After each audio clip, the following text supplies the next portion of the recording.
if they would have succeeded, they would have called it a successful insurrection, and they would have celebrated it. They had American flags. They had Confederate flags. They were chanting "Hang Mike Pence." They were talking about 1776. They were talking about if they would have won and Donald Trump would have remained president, they would talk about it as a successful insurrection. But because they lost and they still have to participate in our system, they don't refer to it that way, obviously, because it looks really fucking bad. I don't think they would have. They'd have probably said it was a revolution. I think well, wait. Revolution doesn't count as that's not the end stage of a rebellion that started with an insurrection? Well, maybe, but you said they would have been bragging it was an insurrection. I don't think. Well, that's what. Okay, I'm sorry, but if they say revolution, that has insurrection within it, right? Every revolution starts probably with an insurrection into a rebellion that is successful and is a revolution. I don't think that's the case. Revolution could have many different terms. For example, there are peaceful revolutions that don't have anything illegal whatsoever. And hold you on. could have a revolution. Hold on. You might be correct, but I'm so curious. What is an example of like a peaceful revolution? Well, there could be cultural revolutions. Stop. We're not talking about cultural revolutions. Okay, a peaceful revolution. Why did you just break? Come on. So let's say peaceful protest under Gandhi that result in the overthrowing of the British colonizers. Is that a revolution? Has it ever been referred to as such? I don't know. Seems like it would meet my definition of what I think a revolution is, right? I mean, what about it would you say that's not a revolution? I've just never heard it referred to as such. All right. Anyways, ready to get to your definition? I think I've been. I'll just throw this out here as a bit of bad faith because I don't like to rely on dictionary definitions, but I just Googled and I'm curious. The revolution, according to the dictionary, says a forcible overthrow of a government or social order in favor of a new system. Now, maybe the dictionary definition isn't good here, but I know people love their dictionary, so I'll just hang that out there. But, okay. I mean, I don't know. I could also be shitty. I just type in Gandhi's revolution and the AI, the first thing it brings up. Mahatma Gandhi's revolution was a nonviolent civil disobedience movement that aimed to end British colonial rule in India. It was characterized by mass protests, boycotts, and satyagraha, holding firmly to the truth. That's something I believe in as well, against British policies. So, I mean, I don't know. What did people call, Gandhi is considered, quote, India's greatest revolutionary, according to Wikipedia.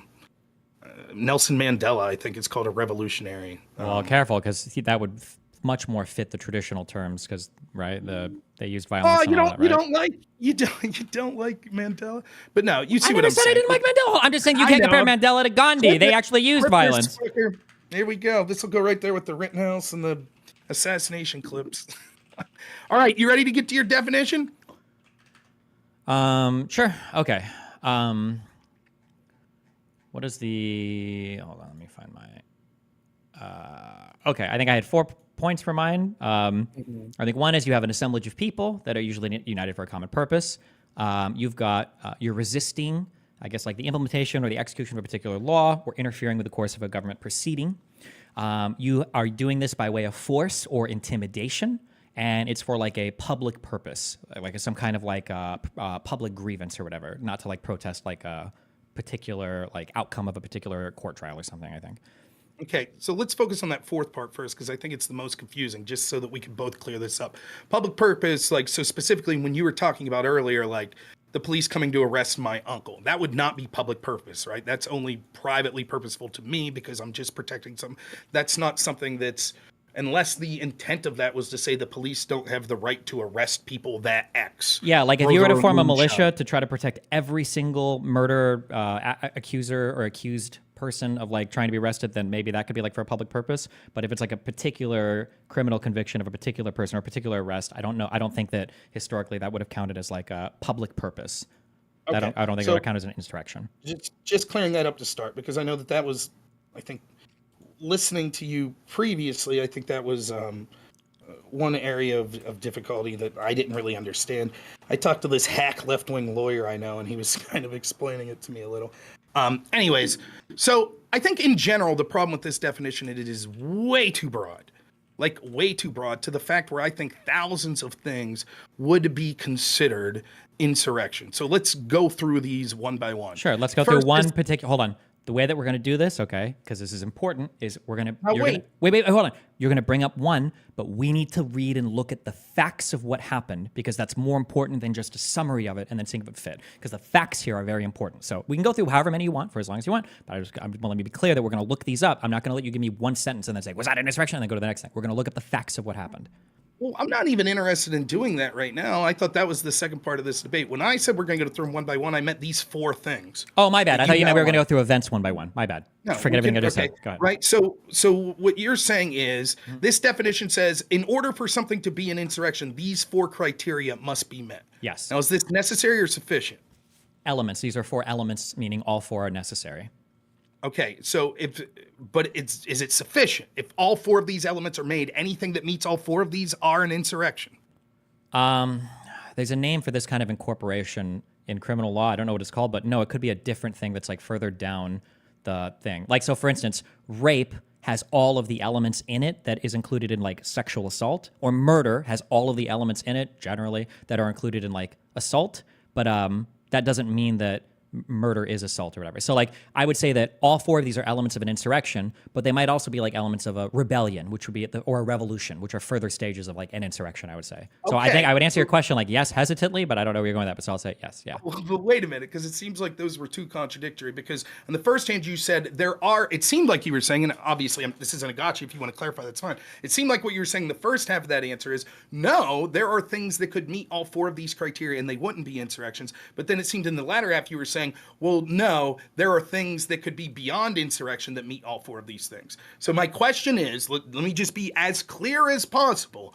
Are there things that could meet all 4 of these criteria that would not rise to the level of insurrection? No. It would be things that were at least an insurrection, but they could be beyond. Yes. So then this is sufficient then. Anything that meets these 4 criteria. So because you had a huge problem if you said no, obviously, because then this wouldn't be a definition. This would just be some criteria that would be necessary. So, okay. So let's start with the first one. The first one is, I think I have where you got this from, an assemblages of persons. Right? That's number 1. Maybe I'm getting this from an assemblage of people, I think, united for a common purpose. So, like, you put out a notice, like, say, hey, everybody show up to D.C. on January 6th. We're going to go protest the election. People all there for a common purpose. Okay, that seems fair. I don't think I have much to quibble about that. Okay. So, for example, if we could just hypothetically go through this, like, if you're there to protest fucking your favorite sports team losing, and I'm there to protest Costco raising the price of their hot dog, we'd say, well, that's not really an insurrection, no matter what happens, because there's too many disparate, right? So I think maybe, but you can have an assemblage of people united for a common purpose that isn't an insurrection, right? Like if you go to a Destiny fan meetup, that's an assemblage of people united for a common purpose, I think, right? You could do, and let's just clear this up. You could do any one of these 4 things or a combination thereof. It must be all 4 to be an insurrection. Correct. So you could do 1, 2, and 3, but if it's not 4, it's not an insurrection. Correct. Okay, so just want to be clear. So in a situation where and I'm not even going to argue this because I think it's clear that there were enough assembly, even if it wasn't every person there was certainly a group of people that were there January 6th with the intent of we're pissed off and we don't want Biden to be sworn in. So I think that easily meets that criteria. Fair enough. We can move on to point 2. Okay. Okay. Second, and what you're reading slightly different. I'm reading directly from, I don't know. This is what Pisco sent me. I thought it was directly from what's the name of the court case? Are you reading the amicus curiae or whatever? I think so. So number 2, acting to prevent the execution of one or more federal laws. Okay. Okay. Does it have to be federal law? Was your definition federal law? For me right now, yes, that's what I'm comfortable arguing. It probably could carry over to states. I'm just not sure if you can insurrect against a state. Well, that seems to be problematic. Why couldn't you insurrect against a state? Can you commit treason against a state? Well, I would assume. Why not? Okay. I'm not prepared to argue that against this. Okay, I don't know if that's possible. I'm not sure. For example, let's just take a hypothetical like the Chaz zone, right? You don't have to agree that it was an insurrection or anything, but if they take land away from the state or city government, and that government is also part of the United States government, wouldn't that be insurrection against the federal government as well? I don't know. I wouldn't be prepared. I would have to do more research because my definition, hold on, to be clear, because my definition is historically and legally founded, I can't expand beyond what I've researched this definition to encompass. So you could give me hypotheticals where I could imagine maybe it would be. However, it's possible that there are parts of the law or parts of state legal codes or something granted to the states by some amendment or the Constitution that make it so that you actually can't have an insurrection against a state. That's possible. I haven't done that research, yes. Then instead of doing a hypothetical, why don't we go with an argument that you've already made? You made the argument previously that interfering with law enforcement itself is interfering with the executive as they have the ability to, quote, enforce the law. So wouldn't that mean that interfering with law enforcement of a local nature or a state level would also be interfering with the executive idea of enforcement of the law in the first place? It could be, but law enforcement and the executive is also part of the federal government, right? FBI agents could be showing up to arrest somebody. That could be part of the federal government. If you want to try to expose a flaw or look at something here, I can say, this is the only thing I'm trying to head off, okay? If you want, I'm pretty sure that this definition of insurrection, I think it could evenly apply to a state. But if I say that and then you go, oh, well, actually, in 1872, there were two debates between people in Congress and they said, well, you can never insurrect against a state. Insurrecting is only to be understood. Then I said, oh, okay, well, then never mind. I'm just not, because I haven't done that research for a state insurrection, because January 6th was a federal government, I'm just not aware of that. I don't see personally any reason why this couldn't happen against a state as well, though. That is possible, sure.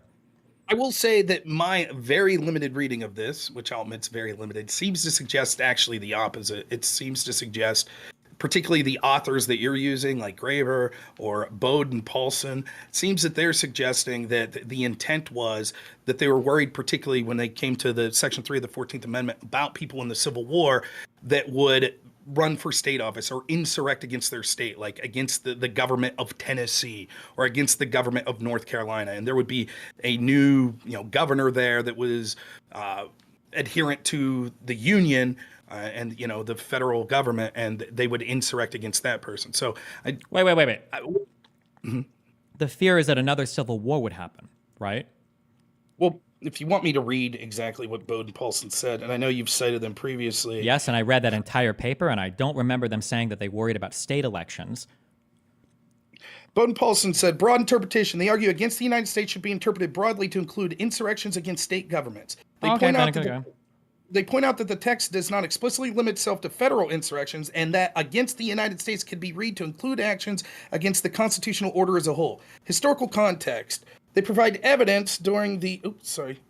They provide. Okay, so it sounds like they're essentially saying what I said earlier, in that, like, I don't know if they've talked about specifically against states, but they're saying that there's no reason why it wouldn't include state governments as well, which is fine. I can agree with that. I'm just not aware of anything in this. Sure, okay. I won't read the whole thing. This is the third. I didn't read the whole paper. Being honest with you, I read someone's review of the paper, so it is possible that they're wrong. Wait. Are you reading from the paper now, or are you reading the review of the paper? I'm reading review of the paper. So it says, historical context. They provide evidence that during the Reconstruction era, Section 3 was applied to individuals involved in state-level insurrections. So again, I'm willing to have you go through the paper. Like, I started to read some of the paper. I think it's 114 pages. Wait. Whose paper who? Can you link me what you're reading right now?